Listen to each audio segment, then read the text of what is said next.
Dark Northwest is a horror-themed podcast that is intended for mature audiences. Listener discretion is advised. Thank you for listening to Episode 9 of Dark Northwest.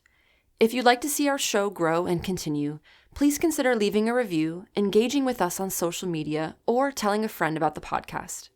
Patreon is another way that you can help support this independent production. If you'd like to become a sponsor for the podcast, please reach out by visiting darknw.com. You can click the links in the show description to learn more.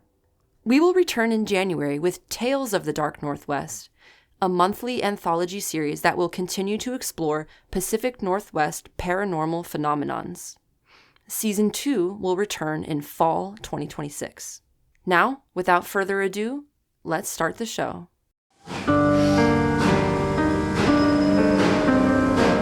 You are listening to Dark Northwest, created by Kirsten Fay and Ron Leota, starring Arden, Kirsten Fay, Robbie Clifford, and Ron Leota, narrated by Alex Gardapi, featuring Cassandra Schwartz, music by Aaron Edens. After the horrible fate of the Ranger at the hands of the spirits of Wellington, the three young adults stared in shock at the place where he once lay. Finally, someone spoke. What the fuck? Yeah. Did they just help us? Or did we get lucky? Does it matter? No, I guess not. Hazel, are you okay? Yeah, I think so. Just a little sore, I guess. How about you guys? We're good. I feel like we should say something. Fuck him. Hazel spat at the ground before turning to walk towards the snow shed to get out of the rain. Come on.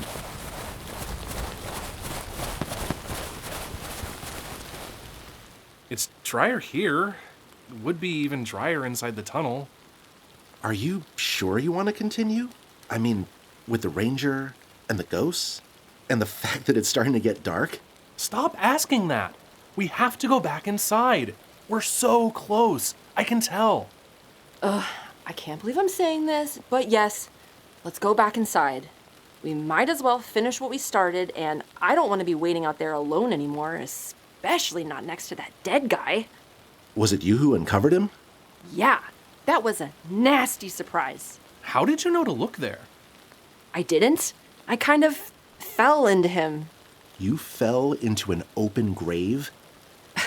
Well, when you put it like that, yeah, I guess I did. I just, tripped over something and fell, and when I caught myself with my arm, I could tell there was something buried under the snow. And then I dug it up, and it was the skier. Poor guy. I bet his family will be relieved that he's been found, though. You did a good thing, Hazel. Sure, by kicking some air, I brought a family closure. By what? Never mind.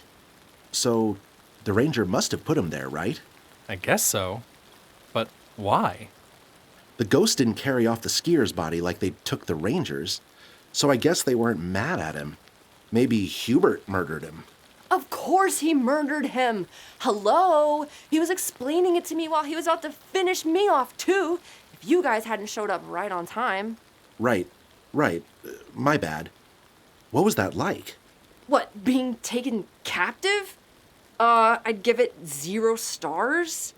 I'm just happy that creep is gone for good. Yeah, me too. All right. It doesn't look like this rain is stopping anytime soon. Are you ready? Let's hurry. The trio jogged back down the trail towards the tunnel to finish their final objective. On their way, Andy paused wordlessly to collect the walkie Hazel had dropped earlier, then resumed jogging. Ew, don't stop here. Keep going. Okay, so to catch you up, we were using EVP, and we were able to contact Lily.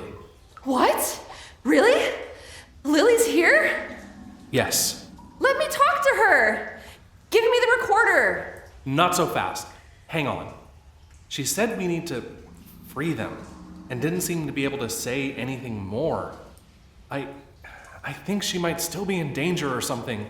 Like the ghosts here could still be haunting her in their afterlives. Sounded pretty awful. Agreed. I know you want to talk to Lily, but I wonder if it would be better for us to figure out what the heck she was talking about. Did she say anything else? Help them. That was about it. Damn it. Help who? Multiple people? I thought everybody was recovered by July of that year. Did somebody else die here? We never came across anything in our research. The only other crime was, well, the Rangers' assault on that random hiker. What are we missing? As far as the other deaths go, there were a couple of buildings that got destroyed in Wellington, but I would assume those same bodies would have ended up down with the others. Where else could people have died? I'm trying to think. Ew! What? I just touched the wall and it's like slimy and sooty. Now my hand is all dirty. Gross. The wall. Wait a second. There was something about the tunnel walls I read. There were a few utility rooms dug out here to store some of the spare equipment. The tunnel is about 2.5 miles long, but I haven't seen anything yet. It doesn't help that I can barely see anything in here either. Do you have a spare flashlight? Maybe we can all search for it. Of course.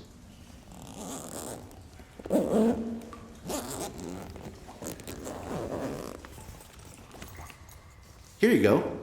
Hazel turned on the flashlight, but the beam quickly flickered and died, illuminating the tunnel for only a brief moment. Ugh, come on. We're trying to help you. Calm down, dude. There it goes. I still don't see anything that looks like a room. Would it have been, like, carved into the side? Yeah. They would have blasted the granite and other stone before excavating it and then supported the inside with wooden frames. It probably would have had a wooden door, too. Look here, down at the floor. It looks like there are some wooden splinters here. Oh, yeah. They're black, so I didn't notice them. And the wall here looks different than the surrounding parts. Good catch, Jake. This might be a storage room, but how can we get inside? What's inside? I don't know. I was thinking we might be able to find a clue. Jake, touch it. Oh, why do I have to touch it? Because you already touched the wall once. What does this one feel like? Fine. This one feels also sooty and filthy, but different. Smoother. Not like stone. Could it be a wooden door? Yeah, I think so. I wonder how we can get behind it. You mean you forgot your miner's kit at home? Andy, how could you? What about the ranger? What about him? I bet he'd have some tools in his truck. Dang, that's a good point.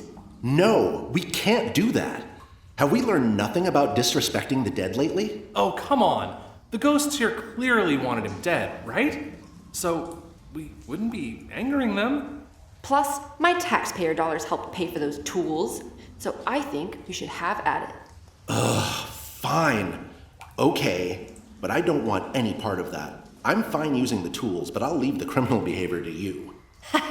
Sweet. Let's go, fellow miscreant. I'm not a miscreant. Hey, wait up! The rain began to lighten up as Jake, Hazel, and Andy returned to the mostly empty trailhead parking lot at Wellington.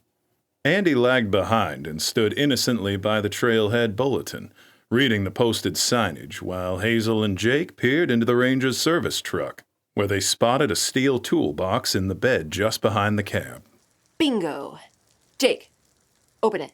What? Why me? Because your hands are already dirty. Plus, you're taller. You can easily reach it from here. Dirty? Not like... Ugh, fine. Why do I have to do everything around here? Ugh, dang it, it's locked. I see a shovel in the back seat. Also locked. Are you thinking what I'm thinking? That we need keys? You were so close, buddy. Hazel playfully punched Jake on the shoulder before removing the tactical flashlight from her coat pocket. She raised the flashlight above and behind her head, then, with all her force, struck the beveled edge against the truck's driver's side window. Damn it! Whoa, let me try. Hit it harder! Guys, what are you doing? You're making a ton of noise. We're trying to get you some tools. Okay. Stop. I have a center punch in my car for emergencies. It will break the window. Andy reluctantly retrieved the spring-loaded pen-shaped tool from his glove box and joined the other two at the ranger's truck. With one smooth motion, Andy pressed the tool against the window, which quickly gave way. Holy shit! Andy's saving the day again! Hazel carefully reached through the broken window, unlocking the truck. Here, someone help me with these. She hopped into the driver's seat and reached into the back, where she retrieved a crowbar, a shovel, and a pickaxe. That should do it. The trio returned to the collapsed tunnel storage shed, where, in turns, they struggled to dig away the wooden door and rubble falling from the cracks in the wall behind it.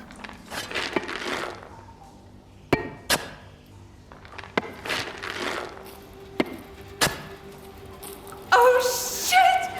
This is how it started last time! Take a reading. It's going nuts! We gotta hurry. Ugh, it's no good. I'm not getting through. Give it to me.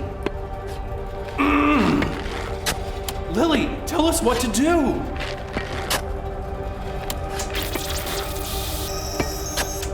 Lily, tell us what to do. Help them, Jake. We're trying, sis. Shit! Come on! We have to keep going! Hurry! We're not gonna die here! No one else is! We're almost through! We're trying to help. Please, let us help you.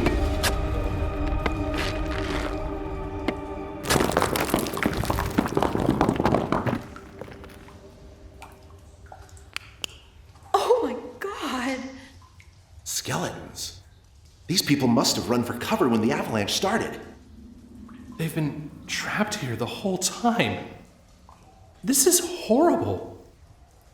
What do we do now? We promise we will tell people what happened to you. We will make sure that you get a proper burial.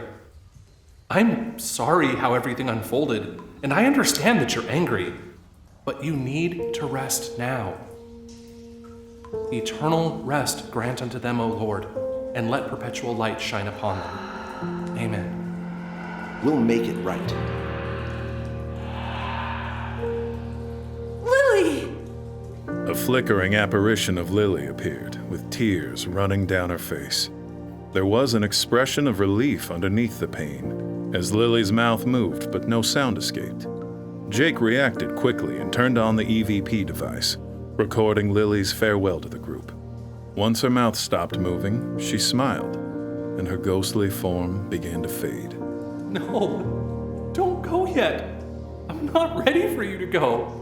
In her final moments on this plane, Lily's last act was one of kindness, a proper memorial for a life spent fiercely loving those she cared for.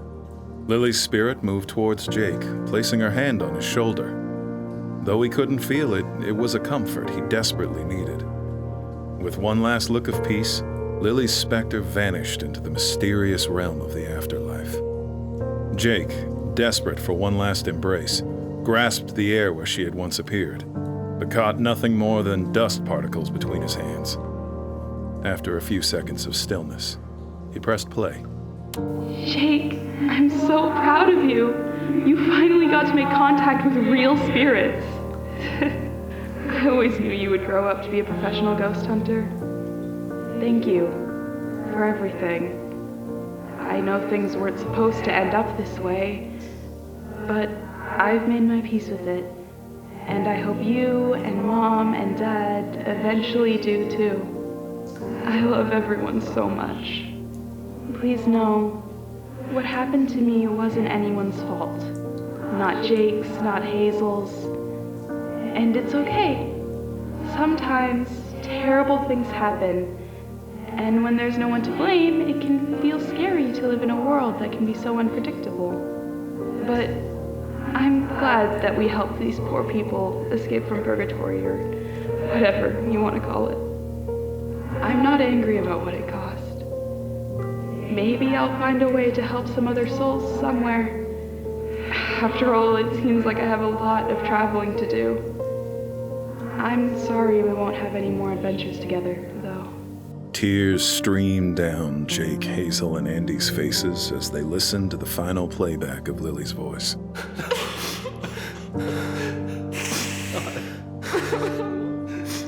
She's gone. She's really gone. She was the best of us. She really was. What now? I guess now we get to the nearest payphone and call 911. There's been a lot of deaths here. How are we going to explain this? Jeez. My parents are going to flip if they find out. I think mine will be happy to know that whatever hurt Lily won't hurt anyone else ever again. Let's get out of here. After getting their story straight and making the call from the gas station off Highway 2, the trio returned to the trailhead at Wellington, where they were met by first responders, a couple of other rangers, and the coroner, who eventually arrived on the scene. What followed was a blur of questions with few satisfying answers. It was concluded that the three youths went to the tunnel to say goodbye to their fallen friend. They had ignored the trail closed sign due to the intensely emotional nature of their plans. When they arrived, they stumbled upon the body of a missing local skier, Gene Thurgood. Frightened by the corpse, they hid inside the tunnel where they saw an internal wall had been broken down not far from the entrance. Behind the tools tossed askew, the trio discovered the skeletal remains and then quickly retreated back down the mountain to call the authorities. Although their story was more than a little bit flimsy, there was no evidence apart from the smashed truck window that could possibly contradict what they'd reported, and the bodies were eventually removed. The medical examination later determined that the bodies from the tunnel had perished nearly 100 years prior. During Gene's autopsy, the medical examiner extracted from his skull a .40 caliber bullet, the standard ammunition issued to armed law enforcement officers, such as U.S. Forest Service Rangers. As for the missing Ranger Hill, with no body to be found and only blood to mark the place where he had met his end, the investigation concluded that he was most likely killed by the bear he was hunting, and his remains taken as a winter meal for the desperate creature that had reportedly come out of hibernation 2 days prior. After the harrowing trip to Wellington, the three friends returned home, cold, shaken, and mourning, for some much-needed rest. They spent the next full day, New Year's Eve, with their families. On New Year's Day, with their energy levels partially rebounded, they regrouped, their camaraderie renewed and forever forged, never to be broken again. In the afternoon, they stopped by the Whimsy Diner to deliver some important news. This time, the diner was a bit busier, but they still had no trouble finding a parking spot. There's that shitbox Buick. She's definitely here.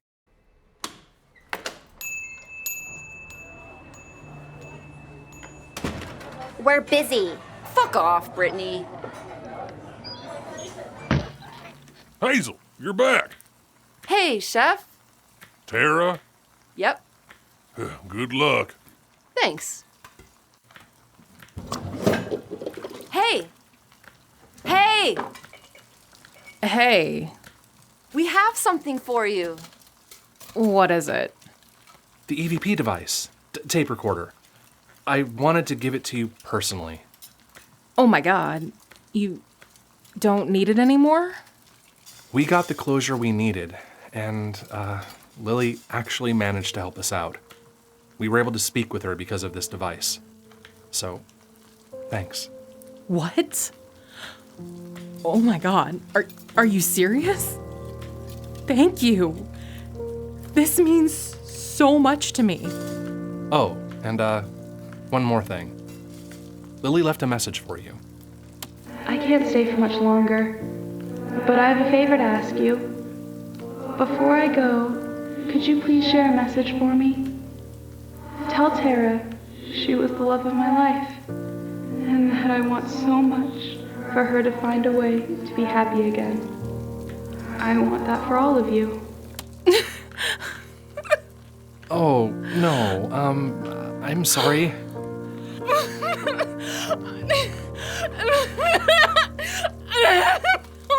Oh, Tara! Hey, come here. We thought you'd like it. We didn't mean to make you upset. I'm not upset. I mean, okay, I am, but I'm so happy you gave this to me. It just hurts a lot because it feels so real. I'm not sure that it's better to have loved and lost. Shh. It's gonna be okay. No, it's not. Everyone always leaves me. Hey, we're not going anywhere. We were actually hoping you'd come spend the day with us, ring in the new year with some friends. I'd like to get to know the girl who won my sister's heart. Yeah, we don't really have a solid plan, just hanging out. We might watch Beetlejuice or something, for old time's sake. That actually sounds really nice, but I can't. I promised Mike I'd work the shift. Oh, hell. You've worked enough. Me and Brittany can cover for you, whether she likes it or not. Really? Yeah, really. Get the heck out of here. The four friends left the diner to spend New Year's Day together. They bonded, laughed, and even cried a bit as they shared stories about Lily over a couple of her favorite lighter horror films. Though her loss was still fresh, they took solace in knowing that Lily and all the ghosts of Wellington were finally at peace. While this may have been the last adventure of the Paranormal Pulse as we know it, I do have a few more stories to tell about other supernatural encounters in the Pacific Northwest. But we'll have to save those for another time.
Greetings, Darklings! Kirsten here, co-creator of Dark Northwest.